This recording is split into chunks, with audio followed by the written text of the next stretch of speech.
Good morning सभी को। चलिए रेडी हो गए आप सभी। डीसी जनरेटर्स पढ़ रहे थे। डीसी जनरेटर्स में आप लोगों ने देख लिया था टाइप्स ऑफ डीसी जनरेटर्स कि कितने प्रकार से डीसी जनरेटर्स होते हैं, कि कैसे कैसे इनको बांटा गया है। तो आप जान चुके थे कि दो प्रकार से बांटा गया है, एक घूमने के आधार पर और दूसरा उत्तेजना के आधार पर। ठीक है, घूमने के आधार पर हम लोग जो ट्रांसमिशन एंड डिस्ट्रीब्यूशन चैप्टर में पढ़ेंगे। अभी उत्तेजना के आधार पर जो होते हैं वो हम पढ़ेंगे। ठीक है, उत्तेजना के आधार पर क्या था?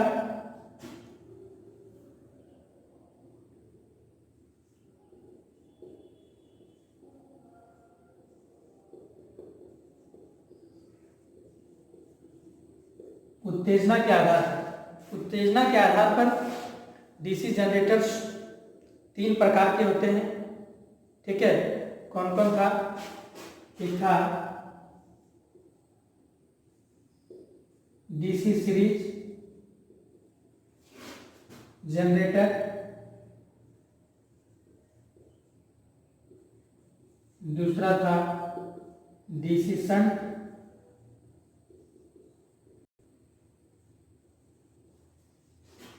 और तीसरा डीसी कंपाउंड।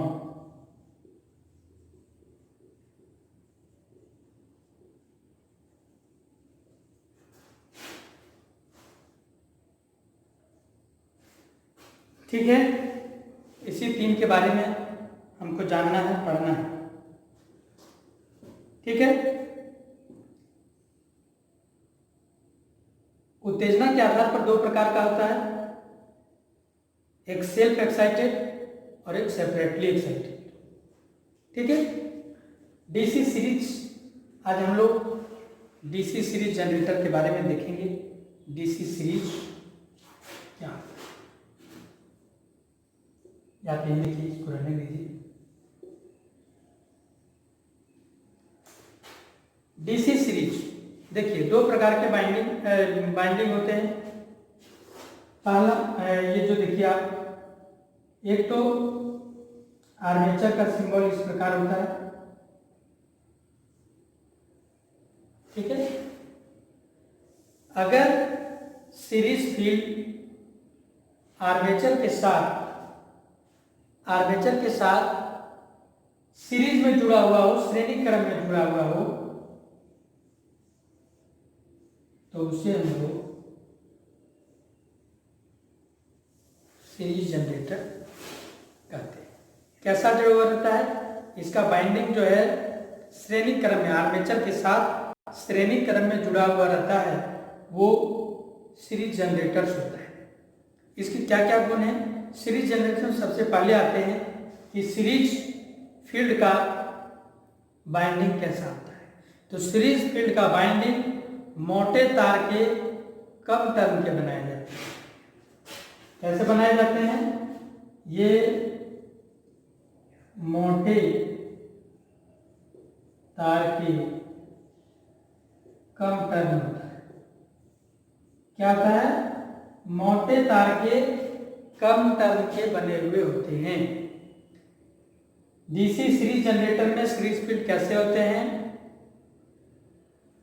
कम टर्न और मोटे तार के बने हुए होते हैं। ठीक है, इसका प्रयोग हम लोग ट्रांसमिशन एंड डिस्ट्रीब्यूशन में पावर फैक्टर को बढ़ाने के लिए प्रयोग किया जाता है। इसका प्रयोग कहाँ किया जाता है? इसका प्रयोग डिस्ट्रीब्यूशन एवं ट्रांसमिशन में पावर फैक्टर को सुधारने के लिए प्रयोग किया जाता है एज ए बूस्टर के रूप में। किसके रूप में? एज ए बूस्टर के रूप में। ठीक है, डीसी सीरीज जनरेटर क्या है? डीसी सीरीज जनरेटर वैसी जनरेटर जिसका आर्मेचर और सीरीज फील्ड दोनों श्रेणी क्रम में जुड़ा हुआ हो, तो वो सीरीज जनरेटर कहलाता है। और सीरीज जनरेटर के सीरीज फील्ड मोटे तार के कम टर्न के बनाए जाते हैं। इसका प्रयोग डिस्ट्रीब्यूशन एवं ट्रांसमिशन में बूस्टर के रूप में पावर फैक्टर को सुधारने के लिए प्रयोग किया जाता है। जिस समय इसे पावर फैक्टर को सुधारने के लिए प्रयोग करते हैं तो उस समय इसको पावर कंडेंसर भी कहा जाता है। ठीक है, अब नेक्स्ट देखिए, अगर यही आर्मेचर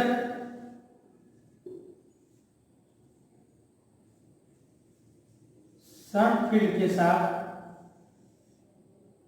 श्रेणी क्रम में जुड़ा हुआ, समांतर क्रम में जुड़ा हुआ हो, ठीक है, समानांतर क्रम में जुड़ा हुआ हो, इसको हम लोग SE से लिखते हैं, इसको SH से लिखते हैं। ऐसा जनरेटर जिसमें आर्मेचर एवं शंट फील्ड दोनों समानांतर क्रम में जुड़ा हुआ हो तो उसको हम लोग जो है क्या कहेंगे, उसको DC शंट जनरेटर कहेंगे। ये कैसा है, ये DC सीरीज है।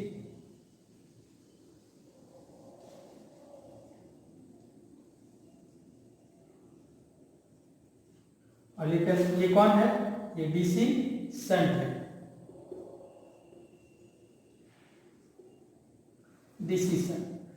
DC शंट का प्रयोग कहाँ करते हैं? DC शंट का प्रयोग वहां करते हैं जहां हमें कांस्टेंट वोल्टेज की जरूरत होती है। कांस्टेंट वोल्टेज की जरूरत कहाँ, जैसे बैटरी चार्जर हो गया, बैटरी चार्ज के लिए हम लोग DC शंट का प्रयोग करते हैं। जहां जहां हमें कांस्टेंट वोल्टेज की जरूरत होती है वहां हम लोग DC शंट का प्रयोग करते हैं। और DC शंट का प्रयोग बैटरी चार्जर के रूप में भी किया जाता है। इसका बाइंडिंग कैसा होता है, इसके बाइंडिंग पतले तार के ज्यादा टर्न के बनाए जाते हैं। पतले तार के ज्यादा टर्न के बनाए जाते हैं।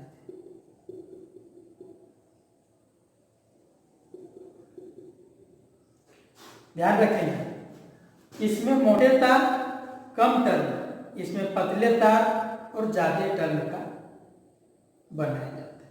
देखिए दोनों में डिफरेंस क्या है।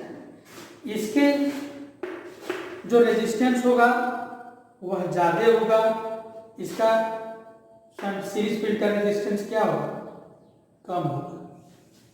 शंट फील्ड का रेजिस्टेंस क्या होगा, शंट फील्ड का रेजिस्टेंस ज्यादा होगा, सीरीज फील्ड का रेजिस्टेंस क्या होगा, कम होगा। क्योंकि तार मोटा है, तार मोटा होने के कारण इसका रेजिस्टेंस, इसका प्रतिरोध कम होगा और इसका प्रतिरोध ज्यादा होगा। जिसका प्रतिरोध ज्यादा होगा उसका इंडक्टेंस कम होगा और जिसका प्रतिरोध कम होगा उसका इंडक्टेंस ज्यादा होगा। ठीक है, इसका रेजिस्टेंस कैसा होगा, इसका जो रेजिस्टेंस होगा कम होगा, इसका रेजिस्टेंस ज्यादा होगा। इसका जो इंडक्टेंस है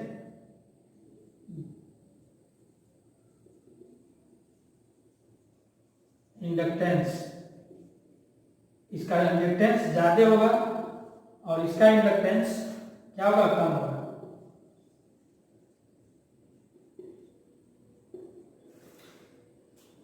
यह आप याद रखेंगे, इसका प्रयोग है कि रेजिस्टेंस का प्रयोग हम आपको जब मोटर की चेक करने की विधि बताएंगे वहां इसका प्रयोग बताएंगे।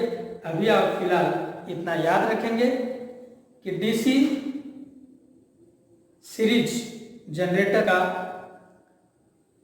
जो बाइंडिंग होता है वह मोटे तार के कम टर्न के बनाए जाते हैं, शंट का पतले तार के ज्यादा टर्न के बनाए जाते हैं। शंट का फील्ड का रेजिस्टेंस ज्यादा होता है, सीरीज के फील्ड रेजिस्टेंस कम होता है। ठीक है, इसका इंडक्टेंस कम होता है, सीरीज का इंडक्टेंस ज्यादा होता है। इतना आप जरूर याद रखें। ठीक है, जल्दी से आप इसका स्क्रीनशॉट ले लें या कॉपी में उतार लें। चलिए, स्क्रीनशॉट आप ले लिए होंगे। आइए हम लोग अब कंपाउंड के बारे में पढ़ते हैं।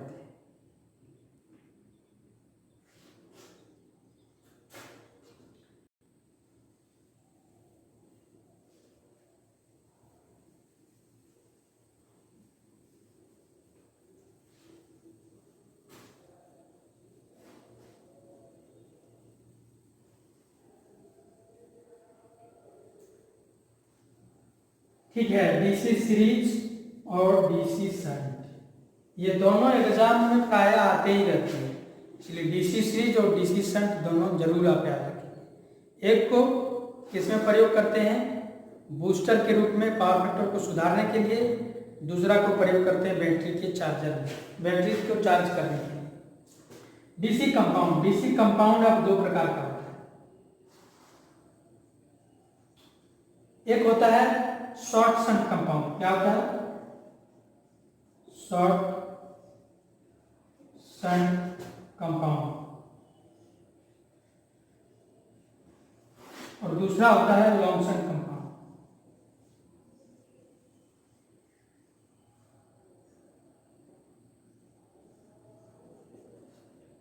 लॉन्ग शंट कंपाउंड क्या होता है? डीसी कंपाउंड दो प्रकार का होता है, एक होता है शॉर्ट शंट, दूसरा होता है लॉन्ग शंट। ठीक है, अब लॉन्ग शंट और शॉर्ट शंट का भी दो प्रकार होता है, देखिए। ठीक है, एक क्या होता है? एक होता है कम्युलेटिव, एक होता है differential. Cumulative short shunt compound और डिफरेंशियल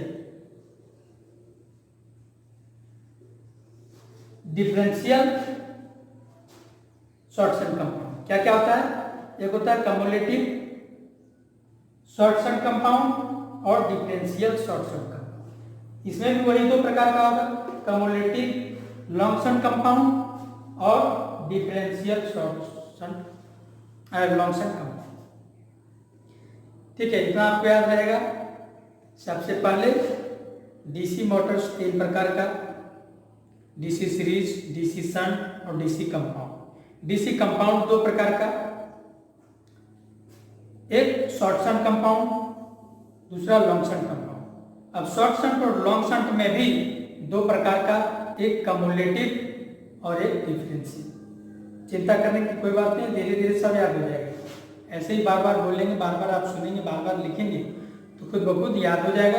क्लास अंत होते होते तक जब चैप्टर पूरा फिनिश हो जाएगा तो आप किताब खोल के देखेंगे, सारा चीज़ आपको याद हो जाएगा। कोई टेंशन लेना नहीं है, अब ध्यान से सिर्फ सुनना है। ठीक है, अब इसका देखते हैं कि किस प्रकार से जुड़ा होता है। इसमें डीसी शंट और सीरीज दोनों के गुण मौजूद होते हैं, दोनों बाइंडिंग होते हैं। तो देखिए, ये आर्मेचर है, ठीक है, और इसमें ये शंट फील्ड रहेगा और यहां आपका सीरीज फील्ड।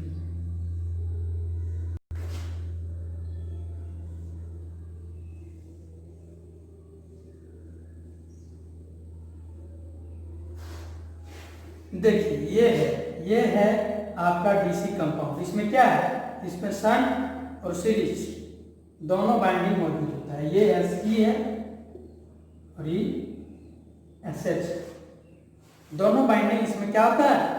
इसमें दोनों बाइंडिंग मौजूद होता है। ठीक है, अब इसमें लॉन्ग शंट और शॉर्ट शंट क्या होगा? जब हम लोग सिर्फ आर्मेचर के सीरीज में सीरीज फील्ड और आर्मेचर और सीरीज फील्ड दोनों के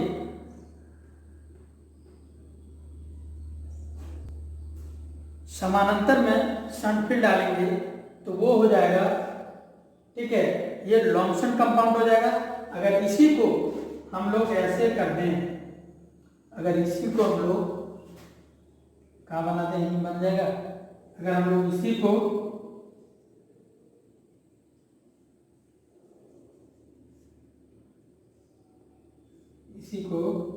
इस प्रकार से करें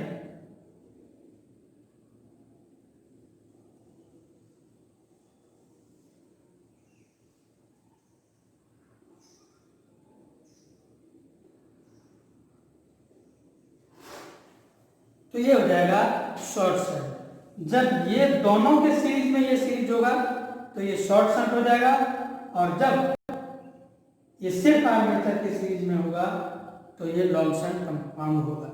ये लॉन्ग शंट, ये शॉर्ट शंट। ठीक है, अब आपको डिफरेंशियल और कंपाउंड के बारे में अगले क्लास में आपको हम बताएंगे। तब तक आप किताब से देखेंगे कि डिफरेंशियल और कम्युलेटिव में क्या अंतर है, थोड़ा सा पढ़ेंगे, उसके बाद नेक्स्ट क्लास में आपको अच्छी तरीके से समझा देंगे। ठीक है, तो आज इतना ही। आप सबों को मेरे साथ जुड़ने के लिए बहुत बहुत धन्यवाद। आप इसे नोट कर लें और बुक से जितना हम बताएं उसको जो है आप नोट्स की तरह उसको बनवाएं। क्यों? क्योंकि मैं अगर आपको यहाँ से लिखाने जाऊँ तो आपको बहुत लेट हो जाएगा, उतना देर तक आप वीडियो के पास शायद बैठेंगे नहीं। जब आपको आदत हो जाएगी तो बोलना, तो हम साथ ही साथ लिखवा भी देंगे। ठीक है, उसके बाद जब क्लास खुलेगी रेगुलर आपका कंटिन्यू होगा सारा चीज़। ठीक है, तो आज इतना ही। आप सबों को मेरे साथ जुड़ने के लिए बहुत बहुत धन्यवाद। आप अपना नाम और रोल नंबर कमेंट बॉक्स में कमेंट करना भूल जाते हैं, ज़रूर आप कमेंट करें। आपको कैसा लगा वो भी कमेंट करें, अच्छा लगा कि खराब लगा। ठीक है, ताकि हमें भी मोटिवेशन मिलेगा और अच्छी तरीके से आपको पढ़ा सकें। चलिए, धन्यवाद।